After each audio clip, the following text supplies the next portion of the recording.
Abraham et lui dit, lève-toi de ta patrie, va où je te montrerai. Du haut des cieux, Dieu appela Abraham. Bonjour, peuple de Dieu. Bonjour. Nous rendons gloire et honneur à notre Dieu pour la grâce qu'il nous accorde d'être vivants ce jour et d'être également présents devant sa. Alléluia. Amen. Et il nous accorde ce privilège d'être vivants et de lui apporter ce qu'il attend de nous, le fruit de nos lèvres qui confessent son nom. Amen. Nous n'allons pas oublier de saluer nos très chers téléspectateurs qui continuent de disposer leur précieux temps pour suivre nos messages vidéo sur notre chaîne Team Sans sur YouTube. Nous apprécions autant que les disposés bien-aimés, nous encourageons à continuer dans le même élan. Alléluia. Parce que nous croyons pour disposer ce temps à Dieu. Et Dieu va s'en servir pour accomplir dans vos vies ses plans parfaits. Amen. Nous n'allons pas continuer à nous remettre à Dieu par rapport à ce moment d'édification dans sa parole. Alléluia. Père de gloire, Dieu Tout-Puissant, nous te bénissons et te dévons. Nous voulons nous remettre en tes mains, ô Dieu, comment Père éternel, que par ton esprit, tu perds le contrôle de chacune de nos vies.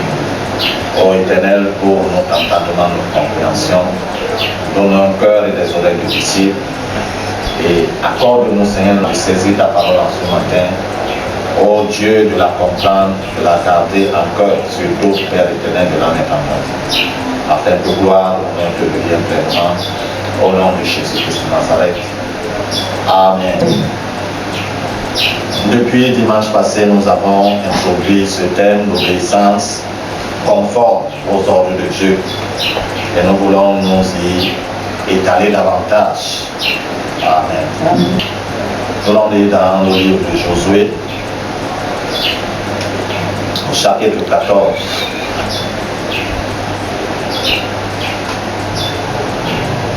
Verset 5. Question.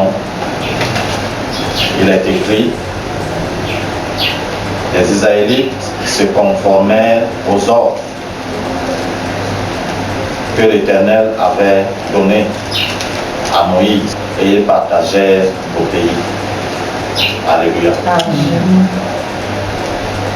Dieu avait donné des ordres à Moïse, et Moïse les avait transmis au peuple et bien entendu à Josué, fils de Nun.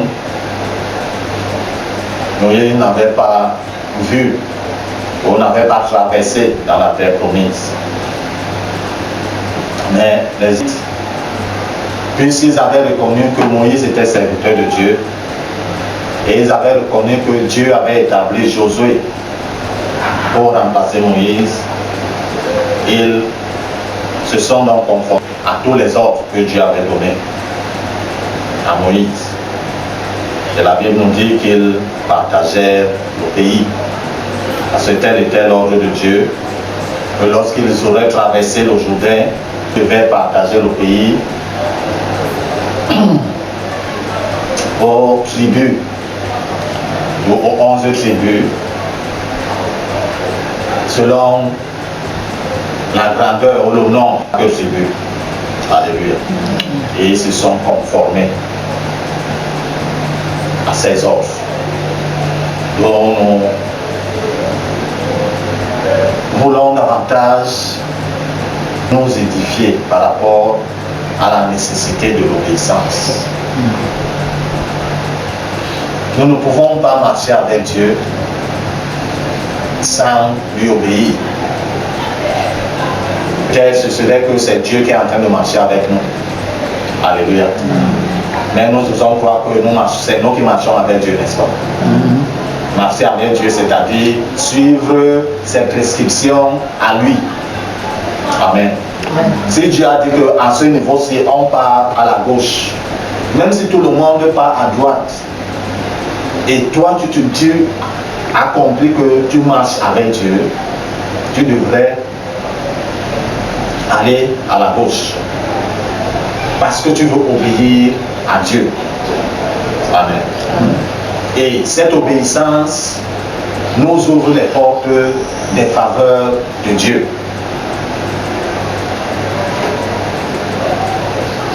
Sans cette obéissance, les faveurs de Dieu ne nous parviendront pas.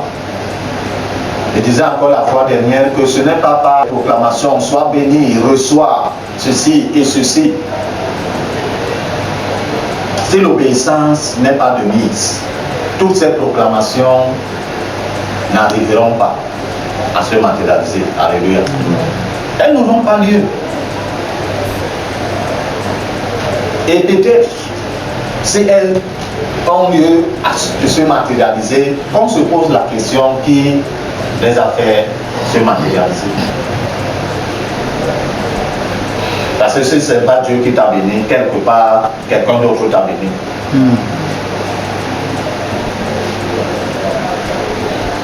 Et il est très triste de constater de nos jours que l'Église, avec toute l'évolution, l'augmentation de la connaissance, de la compréhension, des révélations même de la parole de Dieu, l'Église est devenue plus désobéissante que dans les ères passées. Ceux des tout premiers disciples, ils ont été persécutés parce qu'ils restaient en ligne. Ils se conformaient aux prescriptions que le Seigneur leur a données. Alléluia. Et même le nom chrétien leur a été donné comme une sorte d'insulte, une sorte de moquerie. Mais de nos jours, en effet, c'est un palmarès d'être chrétien. De nos jours, la persécution n'est plus à l'ordre du jour, parce que l'Église s'est conformée aux principes du monde. Tout le monde automatiquement est dans l'opposition vis-à-vis de Dieu, pour dire dans la désobéissance vis-à-vis de Dieu. Mais l'Église a mis, comment dire ça, les choses conformes au monde. L'Église les a prises comme la norme en son sein. Mais ceux qui nous ont précédés, ils ont obéi à tous les ordres que Dieu avait donnés en ce temps. Amen. Amen. Nous l'avons également lu dans le livre des Actes des Apôtres.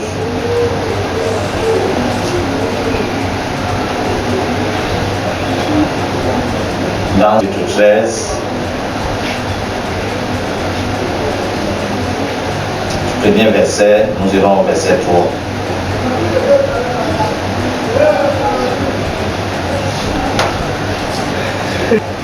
Actes des Apôtres, chapitre 13, premier verset au verset 3, dans ma version, il est écrit: il y avait dans l'église d'Antioche des prophètes et des Barnabas, Siméon, Niger, appelé le Noir, Siméon plutôt appelé le Noir,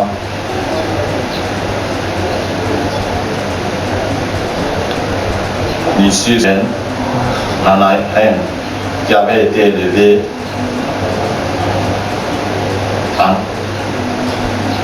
avec Héroloteta et Saul. Pendant qu'il occupe au Seigneur et qu'il jeûnait, le Saint-Esprit dit: mettez-moi à part Barnabas et Saul pour la tâche à laquelle je les appelle. Alors, après avoir jeûner et prier, il est imposer les mains, poser les mains sur eux et les laisser partir. Amen. L'obéissance conforme aux ordres de Dieu.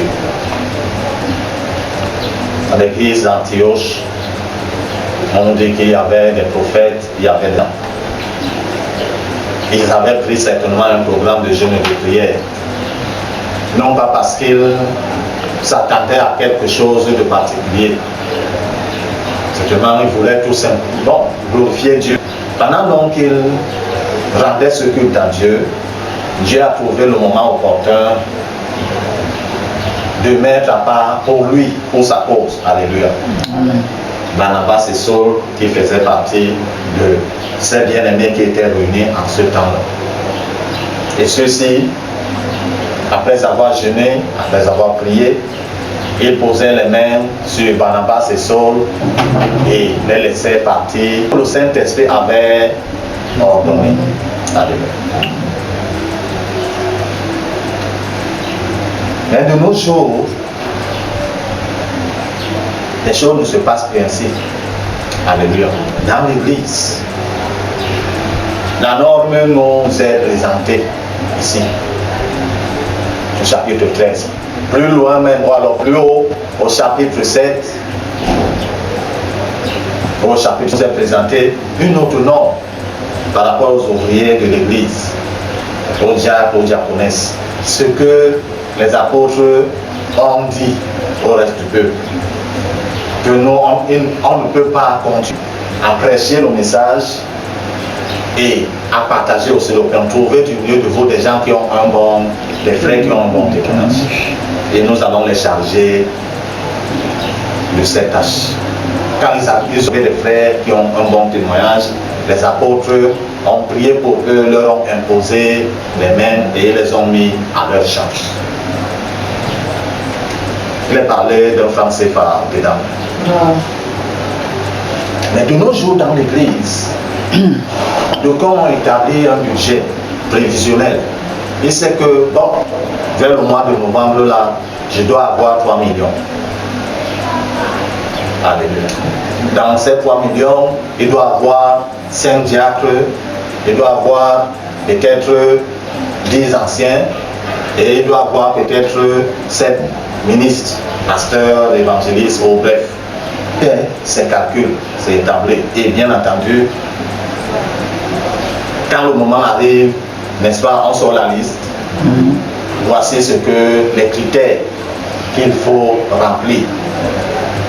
Et que les apôtres en ce temps-là avaient donné que ces frères qui devaient servir aux tables devaient avoir un bon témoignage et remplir du Saint-Esprit. Ils n'ont pas parlé d'argent. Mais de nos jours, c'est ce qui est établi dans l'Église. Ça veut dire que les normes sont faussées. Et l'obéissance par rapport aux règles établies par la parole de Dieu n'est plus vue. Amen. Amen. Ceux d'Antioche, ils ont prié, ils ont imposé les mains sur les apôtres, Barnabas et Saul, et ils les ont séparés. Et il y a un nouveau terme établi dans l'Église. On parlait de l'ordination. La parole de Dieu n'en parle pas. Depuis la Genèse jusqu'à on en parle. Ce terme n'est pas cité quelque chose. On parle de consécration, c'est-à-dire la mise à part de quelqu'un ou de quelque chose pour l'utilisation exclusive de Dieu. Mais l'ordination, ça veut dire que l'introduction dans un certain ordre de choses. Les médecins ont leur ordre, n'est-ce pas? Les pharmaciens ont leur ordre, n'est-ce pas? Les avocats ont leur ordre. Les karatékas ont leur ordre. Les judokas ont leur... Les chrétiens aussi, ils ont aussi leur ordre. Et on se pose la question, c'est toujours Dieu? Une interrogation. Mais le Seigneur nous appelle à l'obéissance conforme à ses ordres, à ses prescriptions à lui. L'obéissance conforme à ses instructions à lui. de nos jours même, lorsqu'on le Saint-Esprit a eu à parler de mettre tel ou tel à part, c'est lui qui est leader de ces gens-là, et il refuse, alléluia, de les laisser partir. Ceux qui nous ont précédés ont été en obéissance au Saint-Esprit. Parce qu'ils ont reconnu que c'est lui qui est le maître de l'œuvre. De nos jours, lui, le Saint-Esprit a parlé, mais eux, ils disent de ne pas obéir. Et le Seigneur se demandait, c'est encore lui le chef de l'Église, ou d'autres se sont établis comme des chefs de l'Église. Donc le Seigneur n'a pas dit que vous bâtirez mon Église, ou alors je bâtirai votre Église, ou alors vous bâtirez votre Église. Il a dit, je bâtirai mon Église. Donc ceux qui établissent leurs églises ou leurs empires au détriment du Seigneur de gloire, comment arrive où il va les mettre à la porte. Alléluia. Parce qu'il n'a pas donné sa vie, il n'a pas versé son sang pour que d'autres prennent avantage sur lui. Le Seigneur est là à la colère. Il est riche en bonté. Mais il ne tient pas le coupable pour le Seigneur bénisse sa sainte parole dans nos cœurs, surtout et surtout que nous puissions précisément la garder afin de la mettre pratique. Amen. Père de fidélité et Dieu de grâce au nom de Jésus-Christ Nazareth, nous bénissons et levons ton nom, te disons merci pour ta parole que tu nous adresses. En un temps comme celui-ci, Seigneur, ce qui est sorti trouve au Père éternel une place de choix dans nos cœurs, surtout et surtout, Seigneur notre Dieu, que nous puissions la garder précisément afin de la mettre en pratique à la gloire de ton Saint-Nom, au nom de Jésus. Père éternel, je lève ma voix, Seigneur, pour ceux qui seront, Seigneur notre Dieu, ce message vidéo par la suite. Donne-leur, ô Père, les mêmes dispositions, Seigneur. Donne-leur, Père éternel, de disposer leur corps auprès de Dieu. Et que pendant qu'ils, Seigneur Dieu, suivront ce message, et te donne l'occasion de les visiter de manière particulière au nom de Jésus de Nazareth. Par rapport aux situations de leur vie que tu connais, ô Père, parfaitement. Oh Dieu, les chantiers que ton adversaire a établis, Père, dans leur vie, à l'encontre, Seigneur, notre Dieu, de tes plans parfaits. Et que ces chantiers soient démolis. Oh Père éternel, depuis la fondation jusqu'au sommet, au nom de Jésus Christ. Père, que tu renverses, Seigneur, de tout ce que l'ennemi avait érigé jusqu'ici, afin d'entamer une nouvelle œuvre, Seigneur. Une œuvre de reconstruction, une œuvre de réparation au Père de bonté, de grâce, au nom de Jésus Christ. Merci Père éternel, parce que toi tu es fidèle. Merci Seigneur, parce que tu agis toujours selon tes perfections divines. Que la gloire et la louange te reviennent, au nom de Jésus Christ. Amen.